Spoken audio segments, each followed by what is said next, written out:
স্পষ্টভাবে বললেন, আল্লাহু ওয়ালিয়্যুল্লাযীনা আমানু, ওহে যারা আমার উপর ঈমান এনেছো, আমার উপরে তোমরা বিশ্বাস স্থাপন করেছো, ঈমানদারদেরকে আমি অন্ধকার থেকে আলোর পথে নিয়ে আসি। কোন সুবহানাল্লাহ।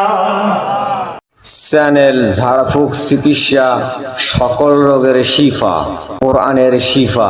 সাবস্ক্রাইব করুন এবং পাশে থাকুন। ধন্যবাদ। আমাদেরকে দুনিয়াতে সৃষ্টি করেছেন, সৃষ্টির শ্রেষ্ঠত্বর মর্যাদা দিয়েছেন। আল্লাহু আকবার। কি দিয়েছেন? শ্রেষ্ঠত্বর মর্যাদা। আল্লাহ পাক রব্বুল আলামিন আমাদেরকে দুনিয়াতে সৃষ্টি করেছেন কোরআনের নিয়ম কারণ, নীতিমালা, বিধিমালা মানার জন্য। কি ঠিক কিনা? মানার জন্য। এই সামাজিক রাষ্ট্রনীতি সব কিছু কোরআন দিয়ে পরিচালনা করতে হবে। কথা বলেন ঠিক কিনা? আজকে কি কোরআন দিয়ে আমাদের সমাধান হয়? কথা বলেন না কেন? হয় কি? এই কোরআন হলো আমাদের মূল। সব কাজে কোরআন ছাড়া আমরা কোরআন বাদ দিয়ে এখন সমাজে চলতেছি। কথা বলেন, চলতেছি না? কোরআন যদি এই কোরআনের বিধান যদি এই বিধান দিয়ে যদি রাষ্ট্র পরিচালনা করা হয়, বাংলাদেশে সুদ থাকবে না। কথা বলেন, ঘুষ থাকবে না, জেনারেল বিচার থাকবে না। থাকবে কি? কিছুই থাকবে না। কোরআন হলো আমাদের মূল ধন। এই কোরআন দিয়ে আমাদের সমাজ পরিচালনা করলে এই সমাজে আল্লাহর খাস রহমত আমাদের নাজিল হয়ে যাবে। কথা বলেন ঠিক কিনা?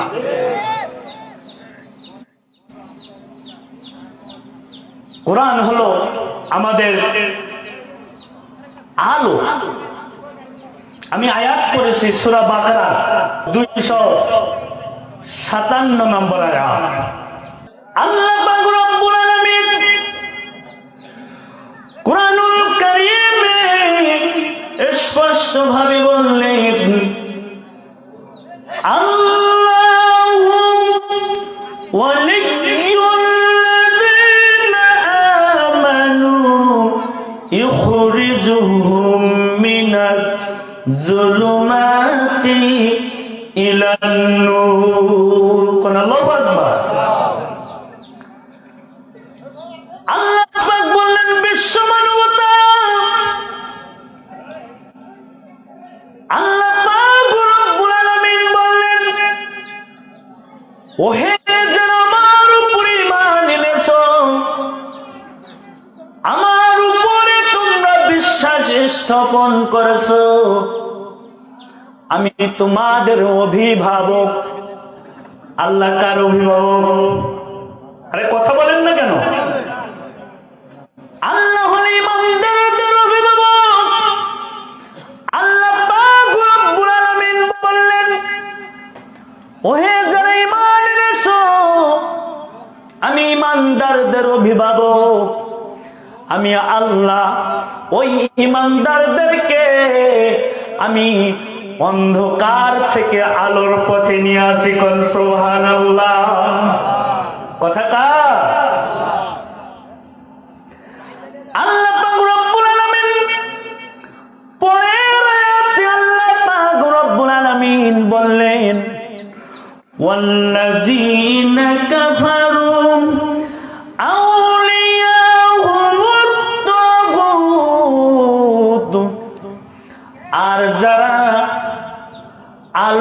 থেকে অন্ধকারে নিয়ে আসে। কোন দিকে নিয়ে আসে? অন্ধকারে নিয়ে আসে। এই যে অন্ধকারে নিয়ে আসতেছে, আলো দেখে ভালো লাগে না, ওকে অন্ধকারে নিয়ে এসেছে শুধু জাহান্নামে দেওয়ার জন্য। ওই লোকটা হলো তাগুত। আল্লাহ পরের আয়াতে বললেন, ইখরিজুনাহুম মিনান নূরি ইলাজ যুলুমাত। আর ওই আলো থেকে অন্ধকারে নিয়ে যায়। আর যারা অন্ধকার থেকে আলোর পথে নিয়ে আসে তারা প্রকৃত হলো মুমিন। আর যারা আলো থেকে অন্ধকারে নিয়ে যায় এই লোকটা হলো তাগুত। এই লোকটা কি? আর তাগুত কারা? এই তাগুত কারা আমি চোখে আঙ্গুল লাগাইয়া দেখাইয়া দেব।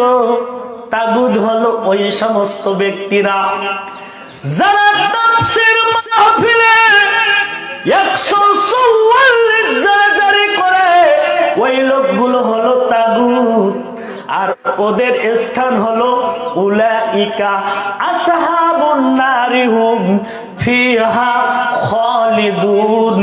ওরা অনন্তকাল ওদের স্থান হবে জাহান্নাম। কথাটা আজকে সব কিছু চলে, যাত্রা হয়, গান হয়, পূজা হয়, বাধা নাই। সব বাধা হলো কোরআনের মাহফিলে। কথা বলেন মুসলমান, আমরা তৈরি আছি জীবন থাকলেও কোরআনের বিরুদ্ধে আমরা যাব না। কথা বলেন, জীবন দিতে পারি, প্রাণ দিতে পারি, জমিনে রক্ত ঢেলে দিতে পারি, কোরআনের ন্যায্য কথা বলা আলেম ওলামারা বাদ দিতে পারে না। কথা বলেন মুসলমান, তৈরি থাকো। তাগুত শক্তির কাছে কোনো মাথা নত করতে জানি না। মুসলমানের ঘরে জন্ম নিয়েছি। বাংলার জমিন কারো বাবার নয়। এই জমিন হলো আলেম ওলামার এই জমিন, কোরআনের এই জমিন। কথা বলবো না, মিয়া ভারতে গিয়ে বলবো। কথা বলেন, কিসের ভয়? ইত্তাকুল্লাহ, ভয় কার?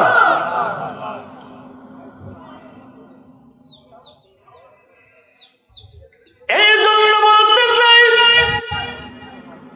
মুসলমানের ভালো করে শুনে নাও,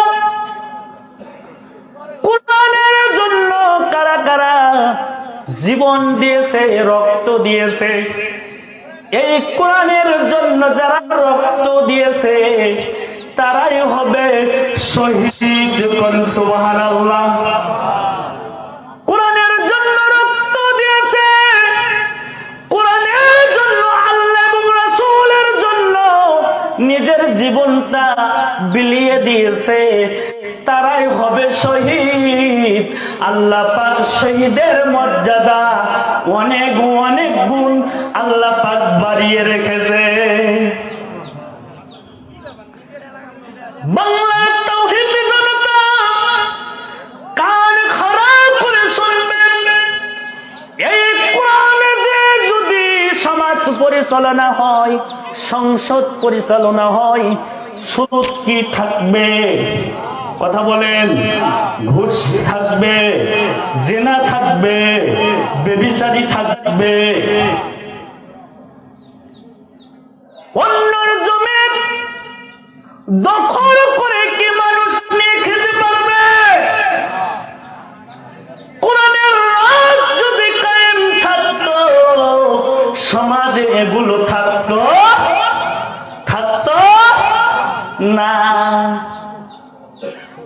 এই জন্য বলতে চাই, হক কথা বললে কিন্তু আলেম ওলামারা জেলের বন্দী আছে।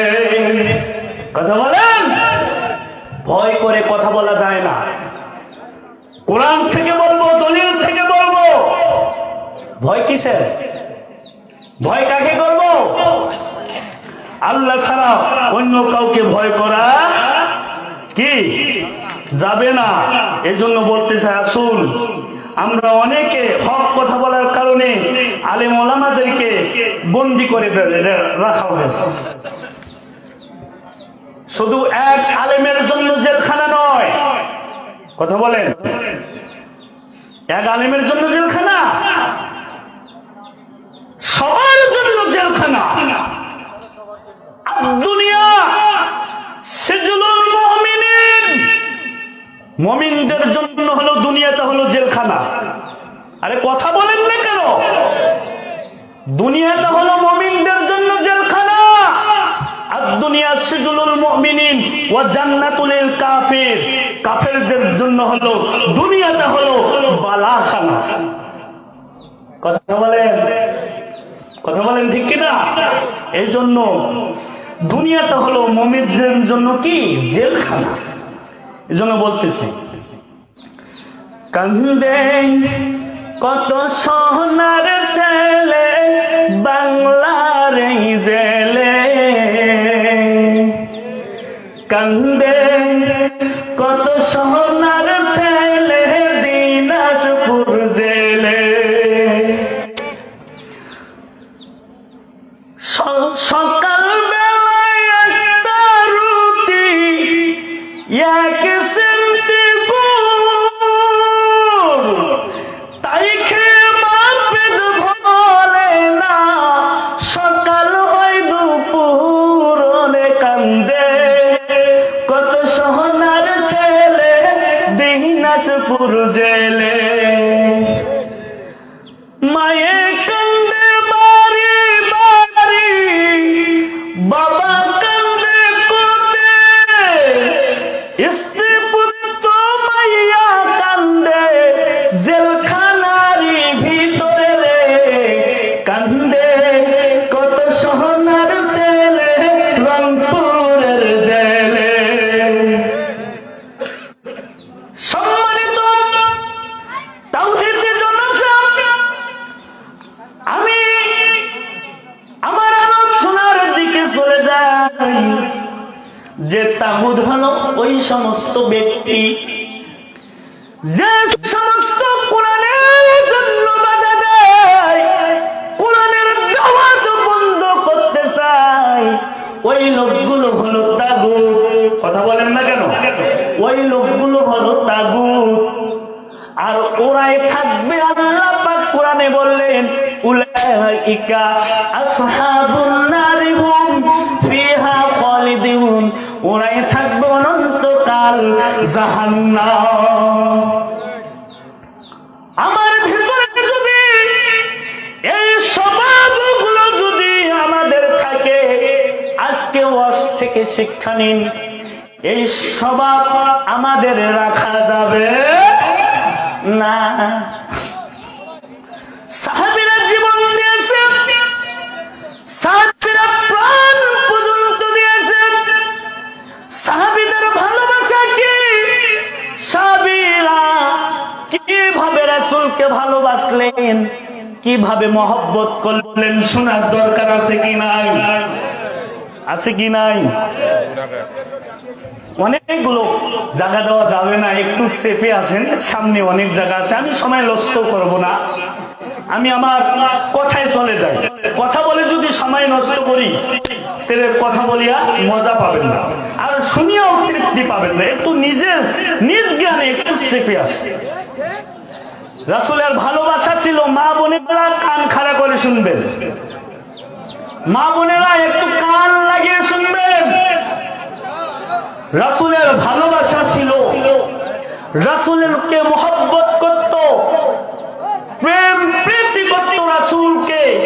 রাসূলের সঙ্গে কি মহব্বত, কি প্রেম, কি ভালোবাসা। এক মহিলা ছিল, তার নাম ছিল মা হিন্দ। কি বললাম? মা হিন্দা রাদিয়াল্লাহু আনহা, এক মহিলা সাহাবী, উহুদের যুদ্ধের দামামা যখন চতুর্দিকে বাজতেছে, এমন সময় মা হিন্দ, মুসলিম মহিলা, তিনি বৃদ্ধ, একটা মোবাইল পাওয়া গেছে, কারো যদি হয় আপনারা সাক্ষী দিয়ে নিয়ে যান। আসুন, মা হিন্দ ভালোবাসা ছিল রাসূলের। কার ছিল? সাহাবী, মহিলা সাহাবী মা হিন্দ। উনি উহুদের যুদ্ধে যখন বাঁচতেছে, দামামা চারদিকে বাঁচতেছে, এমন সময় খালিদ বিন ওয়ালিদ বিশ্ববিজয় বীর রাসূলকে মারার জন্য পরিকল্পনা নিলেন। রাসূলের মাথা না কাটা পর্যন্ত আমি খানা গ্রহণ করব না, বিশ্রাম নিব না। তো মা হিন্দ বৃদ্ধ পিতার কাছে গেলেন। বৃদ্ধ পিতার কাছে যায় বললেন, আব্বা, আজকে রাসূলের বড় দুর্দিন, ইসলামের বড় দুর্দিন। খালিদ বিন ওয়ালিদ বিশ্ববিজয় বীর রাসূলকে মারার জন্য পরিকল্পনা নিয়েছে। আব্বা, আপনি তো বুড়া মানুষ, হাঁটতে না পারলেও, চলতে না পারলেও আপনি রাসূলের পাশে গিয়ে দাঁড়াবেন। খালিদ বিন ওয়ালিদ বিশ্ববিজয় বীর যখন মারার জন্য আসবে, আপনি পিঠ পাতাইয়া দিয়া, বুক পাতাইয়া দিয়া ইসলামের বিজয় বাঙ্কা বাজাবেন। যান আব্বা, এক্ষুনি চলে যান। মারহাবা। মা হিন্দ তার আব্বাকে পাঠিয়ে দিলেন। আব্বাকে যখন পাঠিয়ে দিলেন, তার ন্যাংরা স্বামী ওমর বিন জামহুর, কি বললাম, ওমর বিন জামহুর, তিনি আর স্বামীকে বললেন, স্বামী, আপনি নাকি ন্যাংরা, আপনি তো প্রতিবন্ধী, আপনাকে এই যে তরবারি দিলাম, আজকে রাসূলের বড় দুর্দিন, ইসলামের বড় দুর্দিন। আরে খালিদ বিন ওয়ালিদ রাসূলকে মারার জন্য পরিকল্পনা নিয়েছে। আর স্বামী, এই যে তরবারি দিলাম, এক্ষুনি যান, এক্ষুনি নিয়ে যান, এক্ষুনি নিয়ে যান। তরবারি দিল, বিবি স্বামীকে তরবারি দিল। তরবারি দিয়ে মা হিন্দা যখন স্বামীকে তরবারি দিল, স্বামী ন্যাংরা মানুষ, খোঁড়াতে খোঁড়াতে বিশ্ব নবীর দরবারে গেলেন। রাসূল দূর থেকে দেখতেছেন, কে যেন খোঁড়াতে খোঁড়াতে আসতেছে। তিনি তো আর কেউ নন, তিনি একজন প্রতিবন্ধী মানুষ, ওমর বিন জামহুর। আল্লাহর নবী ওমর বিন জামহুরকে বললেন, এ ওমর বিন জামহুর, তুমি না ন্যাংরা মানুষ, তুমি না প্রতিবন্ধী, তোমাকে যুদ্ধে পাঠালে আমার আল্লাহ পাক রব্বুল আলামিন বেজার হয়ে যাবে। ওমর বিন জামহুর, তুমি যেও না, তুমি বাড়িতে গিয়ে আমার জন্য দোয়া করবে, আমি নবী জিন্দা